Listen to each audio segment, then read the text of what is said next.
तो friends, welcome to the channel. दोस्तों, आज हम देखने जा रहे हैं जो क्लोज रिएक्टर होता है केमिकल प्लांट में, प्रोसेस प्लांट में, उसका रनिंग कंडीशन में क्या क्या प्रॉब्लम्स आते हैं उसके ऊपर हम आज डिस्कस करने वाले हैं। तो इसके लिए रिएक्टर में क्या क्या कंपोनेंट लगे रहते हैं पहले ये हम जान लेते हैं। देखिए दोस्तों, ये है हमारा रिएक्टर। तो इसमें क्या लगा है, ये टेम्परेचर के लिए आरटीडी लगा है, प्रेशर के लिए प्रेशर ट्रांसमीटर लगा है, और मल्टी टाइप्स के फ्लूइड यहाँ हम मिक्सिंग के लिए यूज़ करते हैं, जैसे कि ये फ्लूइड 1, ये फ्लूइड 2। और ये जो रिएक्टर के अंदर जो मटेरियल हम क्रिएट करने वाले हैं, प्रोसेस करने वाले हैं, उसको मिक्सिंग के लिए हमें चाहिए होता है एजिटेटर। तो ये है एजिटेटर। और रिएक्टर फिलिंग के लिए, ड्रेन के लिए जो ज़रूरी होता है वो वेंट लाइन। तो ये जो है ये वेंट लाइन है। और अगर रिएक्टर प्रेशराइज हो गया तो उसके लिए, ओवर प्रेशराइज हो गया तो उसके लिए ये सेफ्टी वाल है। और उसके पहले अगर हमारा रिएक्टर अंडर वैक्यूम भी अगर है तो उसके लिए हमें रप्चर डिस्क की भी ज़रूरत होती है। तो सेफ्टी रप्चर डिस्क जो है वो सेफ्टी वाल के पहले इंस्टॉल करते हैं। और दूसरा पैरामीटर होता है, हमें लेवल जानना ज़रूरी होता है। तो ये जो है ये है हमारा लेवल ट्रांसमीटर। और ये रिएक्टर के बॉटम में प्रोडक्ट डिस्चार्ज पंप है। तो चलिए दोस्तों, हम डिस्कस करते हैं कि रिएक्टर में रनिंग में क्या क्या प्रॉब्लम्स आते हैं। देखिए दोस्तों, कॉमनली 10 टाइप्स के प्रॉब्लम्स आते हैं ज़्यादातर।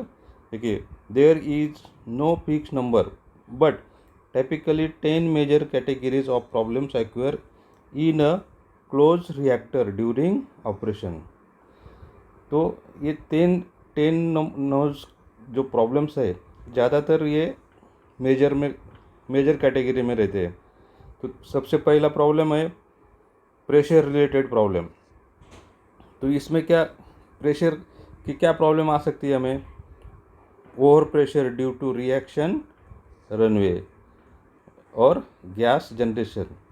यानी गैस जनरेशन की वजह से या जो ओवर प्रेशर क्रिएट हो सकता है, या तो फिर वैक्यूम फॉर्मेशन भी हो सकता है। अगर हमारा कूलिंग और कंडेंसेशन में अगर एक्यूर हुआ तो ये वैक्यूम फॉर्मेशन भी हो सकता है। और तीसरा है, अगर हमारा प्रेशर रिलाई वाल अगर माल फंक्शन कर रहा है तो भी ये प्रेशर रिलेटेड प्रॉब्लम क्रिएट होती है। तो इसके लिए क्या प्रॉब्लम होगी, देखो, can lead to leakage, rupture और एक्सप्लोजन। तो ये प्रेशर की वजह से ये 3 टाइम के प्रॉब्लम हमें फेस करने पड़ सकते हैं। और दूसरी प्रॉब्लम है temperature issues. Suppose temperature disturb हुआ है, टेम्परेचर का इशू है, तो वो इशू कब आ सकता है वो हम देखते हैं। देखिए, ओवर हीटिंग की वजह से, एक्सोथर्मिक रिएक्शन नॉट कंट्रोल, अगर वो टेम्परेचर हमारा कंट्रोल नहीं हुआ, कूलिंग सिस्टम फेल हो गया, या हॉट स्पॉट इनसाइड रिएक्टर के क्रिएट हो गए, तो वो कंडीशन में टेम्परेचर के इशू आ सकते हैं। तो वो कंडीशन में हमें क्या प्रॉब्लम होगी, कॉज प्रोडक्ट डिग्रेडेशन और रनवे रिएक्शन। तो ये प्रॉब्लम हमें फेस करना पड़ेगा अगर टेम्परेचर इशू हुआ तो। तीसरी प्रॉब्लम है रिएक्शन प्रॉब्लम। तो रिएक्शन प्रॉब्लम किस वजह से आ सकती है, इनकम्प्लीट रिएक्शन, साइड रिएक्शन यानी कि अनडिजायर्ड प्रोडक्ट, और कैटलिस्ट डीएक्टिवेशन। तो इसकी वजह से हमें रिएक्शन की प्रॉब्लम हो सकती है। तो उसके लिए क्या होगा, लीड टू लो यील्ड और पुअर क्वालिटी। हमारा मेनली क्या होगा, अगर रिएक्शन प्रॉब्लम हुई तो हमारा क्वालिटी पुअर हो जाएगा, हमें जो चाहिए वो क्वालिटी नहीं मिलेगी। और फोर्थ नंबर है मिक्सिंग एजिटेशन प्रॉब्लम। ये प्रॉब्लम किस वजह से आ सकती है ये हम डिस्कस करते हैं। देखिए, फर्स्ट है एजिटेटर फेल्योर, इम्प्रॉपर मिक्सिंग होगा उसकी वजह से, dead zone inside reactor create होगा। तो ये इसकी वजह से क्या क्या प्रॉब्लम होगी, cause non uniform reaction and hotspot. तो ये दिक्कत हमें फेस करनी पड़ेगी। और पांचवी प्रॉब्लम है level control problem. Level control के क्या क्या प्रॉब्लम हो सकती है, देखिए, ओवर फिलिंग हो सकता है, फ्लो लेवल कॉजिंग, और low level causing pump cavitation. अगर लो लेवल हो गया तो पंप कैविटेशन में जा सकता है। अगर लेवल ट्रांसमीटर फेल हुआ तो ये जो है ओवर फिलिंग या लो लेवल या तो फिर लेवल ट्रांसमीटर फेलियर, तो इसकी वजह से क्या हो सकता है, मे कॉज ओवरफ्लो और रिक्वायरमेंट और इक्विपमेंट डैमेज। तो रिएक्टर ओवरफ्लो हो सकता है, इक्विपमेंट डैमेज हो सकता है अगर लेवल कंट्रोल नहीं हुआ तो। और 6 प्रॉब्लम है हमारी इंस्ट्रूमेंटेशन एंड कंट्रोल का। अगर इशू है, इंस्ट्रूमेंटेशन एंड कंट्रोल का इशू है तो क्या प्रॉब्लम हो सकता है इंस्ट्रूमेंटेशन की, सेंसर फेलियर, जैसे कि टेम्परेचर, प्रेशर, फ्लो। अगर इसके सेंसर फेल हुए तो भी इंस्ट्रूमेंटेशन की प्रॉब्लम आ सकती है। कंट्रोलर मॉल फंक्शन या तो रॉन्ग सेट पॉइंट। तो ये 3 टाइप्स की जो प्रॉब्लम है इंस्ट्रूमेंटेशन की, इसकी वजह से कंट्रोल इश्यूज आ सकते हैं। तो इससे इफेक्ट क्या होगा रिएक्टर में, लीड टू अनसेफ ऑपरेशन और प्रोसेस इनस्टेबिलिटी, यानी प्रोसेस स्टेबल नहीं रहेगा और हमें प्रोसेस सेफ नहीं चलेगी। तो ये इंस्ट्रूमेंटेशन एंड कंट्रोल से रिलेटेड प्रॉब्लम आ सकती है। अभी 7th नंबर है सेफ्टी एंड इंटरलॉक्स फेलियर। तो ये प्रॉब्लम में क्या क्या है, safety interlocks not working, first problem, ये बहुत इंपॉर्टेंट है दोस्तों।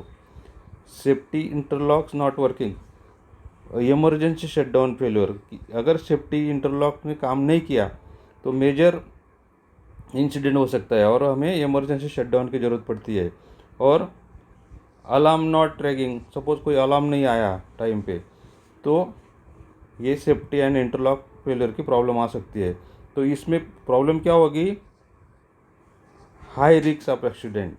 तो देखिए दोस्तों, ये सबसे बड़ा महत्वपूर्ण प्रॉब्लम है रिएक्टर के लिए। तो ये जो चीज़ें हैं ये हमें बहुत ध्यान से देखना है। और 8 नंबर की प्रॉब्लम है मैकेनिकल प्रॉब्लम्स। अभी मैकेनिकल्स की क्या प्रॉब्लम हो सकती है, seal leakage, gasket failure, corrosion और फॉलिंग इनसाइड रिएक्टर। तो ये अगर प्रॉब्लम हुआ तो क्या हो सकता है, कॉज लॉस ऑफ कंटेनमेंट। तो ये प्रॉब्लम हमें देखने को मिल सकता है। ये हो गए मैकेनिकल प्रॉब्लम्स। और 9th नंबर है फॉलिंग, स्केलिंग और ब्लॉकेज। तो ये क्यों हो सकता है, देखिए, मटेरियल डिपोजिशन ऑन वॉल। देखिए, ये फॉलिंग, स्केलिंग, ब्लॉकेज जो है ये मटेरियल डिपोजिशन ऑन वॉल की वजह से हो सकता है, लाइन चोकिंग की वजह से हो सकता है, रिड्यूस्ड हीट ट्रांसफ़र, अगर हीट ट्रांसफ़र का रेट अगर सही नहीं रहा तो ये ब्लॉकेज, स्केलिंग, फॉलिंग, ये सब प्रॉब्लम आ सकती है।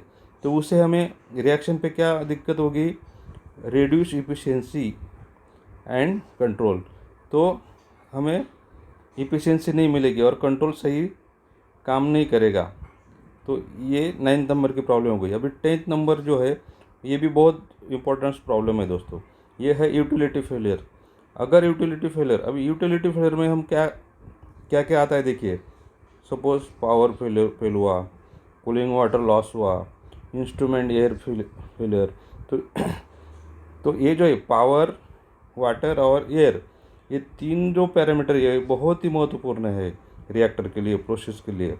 अगर इसमें कुछ फेल हुआ तो क्या क्या इफेक्ट रहेगा हमारे रिएक्शन में, reactor can go out of control quickly, यानी जो रिएक्टर है वो सडनली अनकंट्रोल हो जाएगा। तो ये भी जो पैरामीटर है ये बहुत महत्वपूर्ण है दोस्तों। तो ये जो हमने डिस्कस किए इतने सारे प्रॉब्लम्स है, तो इन सब से बचने के लिए हमें क्या करना होगा, हमने जो इक्विपमेंट लगाया है रिएक्टर में, जैसे कि एजिटेटर हुआ, प्रेशर ट्रांसमीटर हुआ, लेवल ट्रांसमीटर हुआ, आरटीडी हुआ, सेफ्टी वाल्व हुआ, रप्चर डिस्क हुआ, ये जो कंपोनेंट है इसका time to time as per schedule उसका वेरिफिकेशन और कैलिब्रेशन करना मोस्ट इम्पॉर्टेंट है दोस्तों। इसमें कोई भी कमी नहीं छोड़ना है हमें। अगर हमको भी सेफ रहना है, हमारे प्लांट को सेफ रखना है, हमारे रिएक्टर को सेफ रखना है, और हमें अगर जो हमें डिज़ायर्ड वैल्यू की जो क्वालिटी चाहिए वो अगर हमें अचीव करना है, तो इसके लिए सबसे महत्वपूर्ण है कि ये जो इक्विपमेंट लगे हैं इसका कैलिब्रेशन, वेरिफिकेशन और टाइम टू टाइम उसका इंटरलॉक चेकिंग, ये बहुत ज़रूरी है। तो दोस्तों वीडियो कैसा लगा शेयर करो, कमेंट्स करो, लाइक करो और सब्सक्राइब करो। Thank you.